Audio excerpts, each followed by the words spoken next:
Let's study daily current affair की series में आप सभी का पुनः स्वागत है। आज है 24 जून 2020। इस वीडियो में डिस्कशन करेंगे हर रोज की तरह हिमाचल प्रदेश राष्ट्रीय तथा अंतर्राष्ट्रीय करंट अफेयर्स के बारे में। आइए सबसे पहले शुरुआत करते हैं हिमाचल प्रदेश करंट अफेयर से।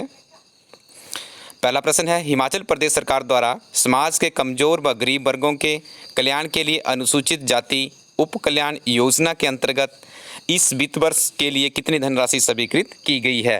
तो इसका सही उत्तर होगा 1900 करोड़। और इस तरह के प्रश्न अलाइड सर्विसेज में पूछे जाते हैं, काफ़ी महत्वपूर्ण प्रश्न है। थोड़ा सा प्रश्न को अच्छे से समझ लीजिएगा। इस वित्त वर्ष का मतलब है यहाँ पे जो वित्त वर्ष हमारा 2020-21 चल रहा है उसके लिए देखिए जो SC कैटेगरी है उसमें भी एक उप कल्याण योजना होती है, उसके अंतर्गत इस पैसे का खर्च किया जाएगा। हिमाचल प्रदेश सरकार द्वारा 22 जून 2020 को हिमाचल प्रदेश की हवाई सेवाओं को किस कंपनी के माध्यम से पुनः बहाल किया गया? तो इसका सही उत्तर है मैसर्स पवन हंस लिमिटेड। आपने मुझे कमेंट सेक्शन में बताना है कि ये जो जब हवाई सेवा जो मुख्यमंत्री का हेलीकॉप्टर है उसके माध्यम से इस योजना को शुरू किया गया था, और हिमाचल प्रदेश ऐसा करने वाला पहला राज्य भी बना था कि जहाँ के मुख्यमंत्री का जो हेलीकॉप्टर है वो आम आदमियों के लिए भी इस तरह के ट्रांसपोर्टेशन के लिए इस्तेमाल किया जा रहा था। तो आपने मुझे बताना है कि इसका इनॉग्रेशन, इसकी शुरुआत किस वर्ष से की गई थी।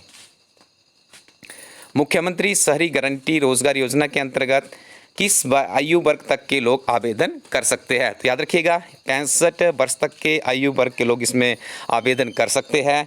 और एक और महत्वपूर्ण चीज़ यहाँ पे आपने याद रखनी है, इस योजना के अंतर्गत जो शहरी क्षेत्र के लोग हैं उन्हें मुख्यमंत्री जी के द्वारा ये इस योजना के माध्यम से रोजगार उपलब्ध करवाने की कोशिश की गई है। लाहौल स्पीति के केलोंग HRTC डिपो की कौन सी बस सेवा लिम्का बुक ऑफ रिकॉर्ड में दर्ज है? तो इस बस सेवा का नाम है दिल्ली लेह बस सेवा।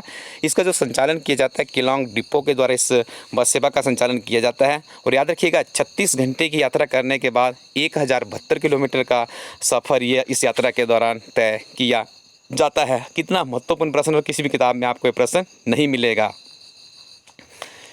अगला प्रश्न है, लाहौल जिले में खुले पहले HRTC प्रदूषण जांच केंद्र का शुभारंभ किसके द्वारा किया गया? तो इनका नाम है डॉक्टर रामलाल मार्कंडे जी, जो कि कृषि मंत्री और IT डिपार्टमेंट में इन्हीं के पास है। तो 22 जून 2020 को इनके द्वारा इस प्रदूषण जांच केंद्र का विधिवत उद्घाटन किया गया। और उसी के साथ में जो है ना आपको पहले करंट अफेयर्स पढ़ाया, गिनीज बुक में जो रिकॉर्ड दर्ज है वो भी उसी से संबंधित है, उसी केलोंग डिपो से जुड़ा हुआ है। तो जो पहली चीज़ होती है वो हम लोगों के लिए बहुत इंपॉर्टेंट हो जाती है। आगे डिस्कशन करेंगे national and world current affairs के बारे में। पहला प्रश्न है, जापान फुटबॉल संघ ने वर्ष 2023 में होने वाले किस टूर्नामेंट की मेज़बानी छोड़ दी है? तो इस टूर्नामेंट का नाम था फीमेल विश्व कप होने जा रहा था। वहाँ पे फुटबॉल का ये विश्व कप था, लेकिन इसे वहाँ पे जापान के द्वारा वापस ले लिया गया है। श्रीलंका की हबनटोटा बंदरगाह और स्काईलाइन इंफ्रास्ट्रक्चर परियोजनाओं में किस देश का वर्चस्व है? देखिए दिस इज़ वेरी इंपॉर्टेंट। यदि आपको ज्ञात होगा कि काफ़ी ज़्यादा लोन में भी यहाँ पर श्रीलंका आ चुका था चीन के वर्चस्ववादी नीति के कारण। तो हबनटोटा को उसके बाद फिर भारत ने मुक्त करवाया है चीन से, तो लेकिन काफ़ी ज़्यादा निवेश वहाँ पे किया गया था चीन के द्वारा, याद रखिएगा। और वर्तमान में तो आपको चीन से संबंधित हर प्रश्न के ऊपर अपनी नज़रें गड़ाए रखनी होगी। यदि आपको आने वाले समय में चीन के इस पूरे के पूरे जो पेंडेमिक के दौरान भी इनका जो रोल रहा है और उसके बाद भारत और चीन की सीमाओं में जिस तरह की परिस्थितियां पैदा हुई है, चीन के ऊपर तो अच्छे से आपको याद रखना पड़ेगा।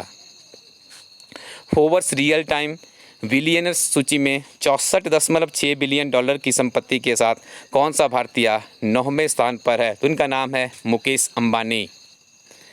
अंतर्राष्ट्रीय योगा दिवस, फादर डे एवं म्यूजिक डे 2020 में कब मनाया गया है? ठीक है, दिस इज़ वेरी इंपॉर्टेंट, याद रखिएगा। आपको योगा दिवस के बारे में तो पता होगा, 21 जून को मनाया जाता है। ठीक है, 20 जून को हमने पढ़ा था विश्व शरणार्थी दिवस मनाया जाता था। और देखिए इस बार तो आपको याद रहेगा क्योंकि इस दिन 3 दिवस बनाए गए। उसी दिन फादर डे भी था और म्यूजिक डे भी था। आई थिंक तीनों डेज बहुत ही महत्वपूर्ण है। तो याद रखिएगा 21 जून इज़ वेरी इंपॉर्टेंट। यदि कोई प्रश्न आता तो आप इसको अच्छे से कर लेंगे। नेक्स्ट वन इज़ DFCCIL ने किसे अपना डायरेक्टर फाइनेंस नियुक्त किया है? तो उनका नाम है हीरा वल्लभ। भारत के प्रधानमंत्री द्वारा शुरू किए गए गरीब कल्याण रोजगार अभियान का कार्यकाल क्या है? तो 125 दिनों का यहाँ पे कार्यकाल इसके लिए निर्धारित किया गया है। किस संगठन को इसके liquidy cooling and heating garment के लिए पेटेंट प्राप्त हुआ है? तो इस संगठन का नाम है ISRO, स्टैंड फॉर भारतीय अंतरिक्ष अनुसंधान संगठन। This is very important question, अच्छे से इसको रिमेंबर कर लीजिएगा। विश्व शरणार्थी दिवस कब मनाया जाता है? तो इसका उत्तर होगा 20 जून। 20 जून 2020 को बनाए गए विश्व शरणार्थी दिवस की थीम क्या थी? Every action counts. This is very important. मैंने आपको पहले भी कहा है कि हो सकता है आपसे, जैसे मैंने आपको कहा, योगा दिवस की थीम ना पूछी जाए क्योंकि काफ़ी कॉमन हो चुकी है। इस तरह के यूनिक डेज होते हैं, वहीं से प्रश्न निकल के आते हैं। अमेरिका के राष्ट्रपति कौन है? तो उनका नाम है जॉर्ज वॉशिंगटन। काफ़ी सुर्खियों में है आजकल, क्योंकि अमेरिका में आपको पता है कुछ दिनों से वहाँ पे हालात अच्छे नहीं है। एक तो कोविड-19 की महामारी, ऊपर से वहाँ पे अभी राष्ट्रपति के इलेक्शन होने जा रहे हैं, और उसके बाद जिस तरह से घटना वहाँ पे दर्ज हुई है अश्वेत व्यक्ति के साथ में, उसके बाद वहाँ पे परिस्थितियाँ अच्छी नहीं हैं। तो इनकी प्रतिमा के ऊपर भी कुछ छिड़का गया, तो उसके कारण काफ़ी सुर्खियों में। तो याद रखिएगा, अमेरिका के जो पहले राष्ट्रपति, इनका नाम है जॉर्ज वॉशिंगटन।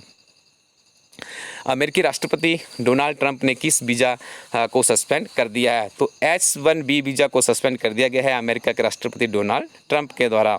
स्टूडेंट्स, आपको एक ऐसी किताब से रूबरू करवा दे जो कि आपको हिमाचल प्रदेश में सरकारी नौकरी दिलाने में सहायक सिद्ध हो सकती है। किताब का नाम है हिमाचल प्रदेश एक समग्र अध्ययन।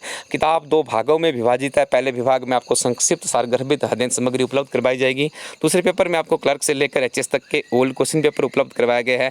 जब आप इस पूरी की पूरी किताब को पढ़ लेते तो आपके दिमाग में एक विजन बन जाता है कि किस तरह के प्रश्न पास्ट में पूछे गए हैं और किस तरह के फ्यूचर में पूछे जा सकते हैं। इसीलिए किताब बन जाती है हिमाचल प्रदेश एक समग्र अध्ययन। जरूर ट्राई कीजिएगा। काफ़ी नवीनतम जानकारियों के साथ में इसका प्रथम संस्करण उपलब्ध है। इसे आप हमारी वेबसाइट ilastudyco.in से 3 से 5 दिनों के अंदर अपने घर बैठे कम कीमत पर मंगवा सकते हैं। Thank you very much. Keep watching इला स्टडी यूट्यूब चैनल।